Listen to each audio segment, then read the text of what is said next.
Hello, welcome or welcome back to At Home Cooking. You know, the first time I made this one pot beef stroganoff recipe and replaced the ground beef with chuck roast, my family was completely knocked off their feet, never making it the same way. It was absolutely delicious and it gave this meal an incredible comfort feeling. I now make it this way only when someone is not feeling well, not feeling their best, need to pick me up, we want chuck and don't really know what to do with it, or we just simply have exhausted so many other recipes and want to hit a sweet spot. This is what we're making. It's such an easy and comfort food that I can't wait for you guys to try it. So stick around and I'll show you how to make this easy one pot beef stroganoff recipe right at home.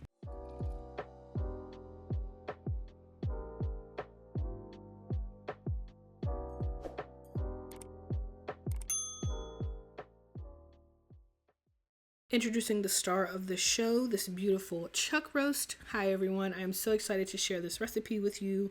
Let's get started. Starting with 2.5 pounds of chuck roast that I have pat dry, I'm going to cube this up into about 1 to 2 inch thick cubes to make for easy cooking, and you will season that generously with some kosher salt to prepare it to be seared and roasted off in the oven. Add a touch, about 2 tablespoons of oil to a Dutch oven or any heavy duty pot that you have over medium heat, and season that meat up generously with some salt on both sides. All specific ingredients and measurements will be listed for you in the description box below, so if you need those, make sure you go ahead and check that out. Now that we have everyone all seasoned up and your oil should be nice and hot, add those chuck cubes, making sure that the meat makes maximum contact with the bottom of the pot. Allow that to sear until a nice sear develops on both sides of your meat. Should take about 3 to 4 minutes on each side. We do not want to cook the meat all the way through here. We're just searing it. Once your sear is complete and it looks beautiful like so, go ahead and remove it and set it aside. Next, we're going to make our sauce slash gravy slash stroganoff sauce, whatever you want to call it. Add in 2 tablespoons of butter and allow that to melt down before you add in 1/2 cup of your diced onion and allow that to sweat for a moment. While those are cooking, we will make some beef broth this day. I did not have any on hand, so I added in 6 teaspoons of beef bouillon to 6 cups of water, and voila, you now have beef broth stock-ish. Add in 7 tablespoons of flour to create a gravy slash slurry. You want to stir this continuously until there are no flour lumps present. You don't want to find little flour chunks in your food later on. I wouldn't recommend it. Make sure to keep stirring those onions and scraping the fond on the bottom of that pot. Add in 3 minced garlic cloves and allow that to become fragrant.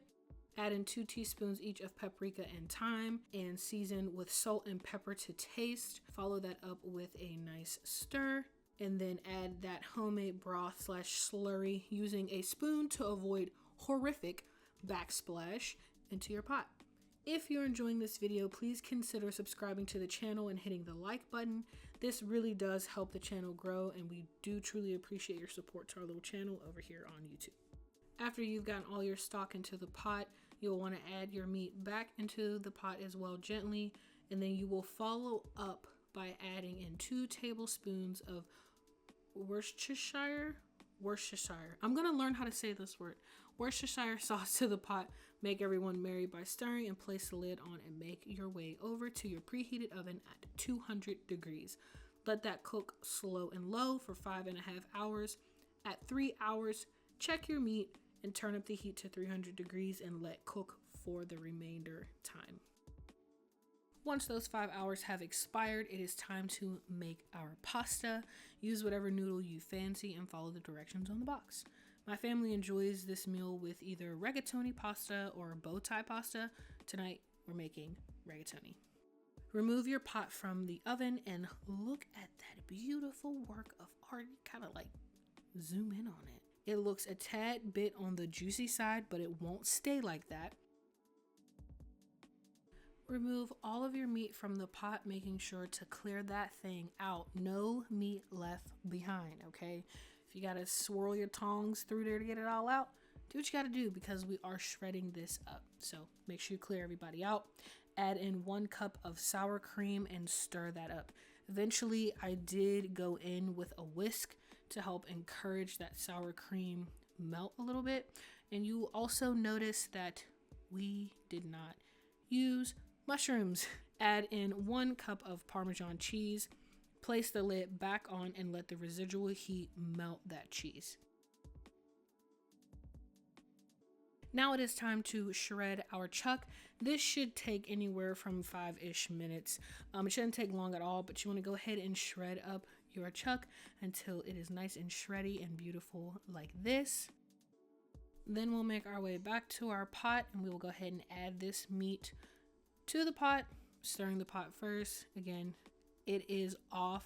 There is steam coming from it because it's still a little warm, but it is not overheat. By now, our pasta water is boiling, so we are going to go ahead and cook our pasta according to the box instructions. And then once we are all done with those pasta instructions and our pasta is cooked to al dente, we're going to strain it off and then add that pasta to our pot, stir it up, and we are all set. And it's eating time, baby. It's eating time.